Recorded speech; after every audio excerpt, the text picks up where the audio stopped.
Buat lu yang udah investasi, tapi hidup lu masih kayak gini-gini aja, mungkin masalahnya bukan di uang lu bro. Yang salah, cara lu mikir. Dan yang bikin lebih parah, hampir semua orang ngelakuin kesalahan yang sama dan jarang banget dibahas. Kabar baiknya, semua orang pernah di sini. Lu nabung, lu kerja, lu mulai investasi. Reksadana ada, saham pernah, kripto coba dikit.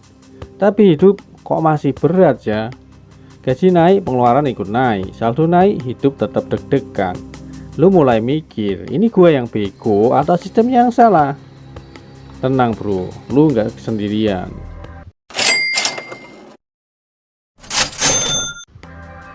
Masalah sebenarnya, kebanyakan orang investasi tanpa pondasi. Mereka belum punya sistem, belum punya kontrol, belum punya arah, tapi udah pengen hasil. Itu kayak bangun rumah mulai dari atap bro. Analisis dingin. Investasi itu bukan alat penyelamat. Investasi itu penguat struktur yang sudah rapi. Kalau struktur hidup lu bocor, impulsif, nggak stabil, maka investasi cuma jadi pelarian berlabel cerdas. Kesalahan paling umum, yang pertama, investasi pakai uang sisa. Nggak ngerti cash flow pribadi, semua berharap ke return, nggak punya sistem proteksi. Hasilnya apa? Lu stres, lu panik, lu jual rugi, lu nyalain market. Padahal masalahnya bukan market, masalahnya mental dan struktur lu. Menurut Warren Buffett, risk comes from not knowing what you are doing.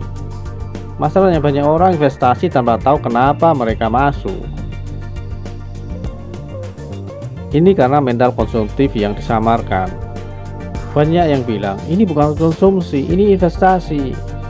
Padahal isinya, lu FOMO, lu pengen cepat kaya, lu pengen validasi. Kalau tujuan lu bukan membangun sistem, tapi ngejar sensasi, itu bukan investasi bro. Itu judi pakai latihan keren. Itu judi pakai istilah keren. Gue mau jujur, kalau hidup lu masih berantakan, investasi justru mempercepat kehancuran keuanganmu. Karena lu makin stres, makin reaktif, makin jauh dari kendali. Uang gak bikin lu tenang bro, struktur hidup yang bikin lu tenang. Solusi nyata, kalau lu mulai bener, yang pertama, kunci uang dulu, bukan cari cuan. Yang kedua, pisahkan hidup dan aset, biar keputusan gak emosional.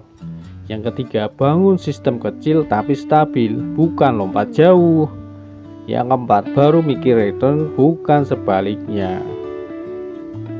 Sri Mulyani mengatakan, stabilitas keuangan dimulai dari pengelolaan yang disiplin, bukan besar kecilnya penghasilan. Realita pahit, banyak orang investasinya naik, hidupnya tetap panik, karena yang dibangun bukan fondasi tapi harapan. Kalau lu investasi tapi hidup masih berat, jangan tambah instrumen, perbaiki struktur hidup lu. Karena aset itu bukan penyelamat, dia cuma memperbesar apa yang sudah ada.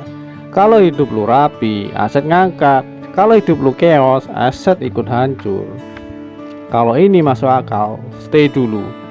Kita bahas pelan-pelan biar lu nggak kejebak lagi. Subscribe kalau lu mau berhenti hidup muter di tempat yang sama.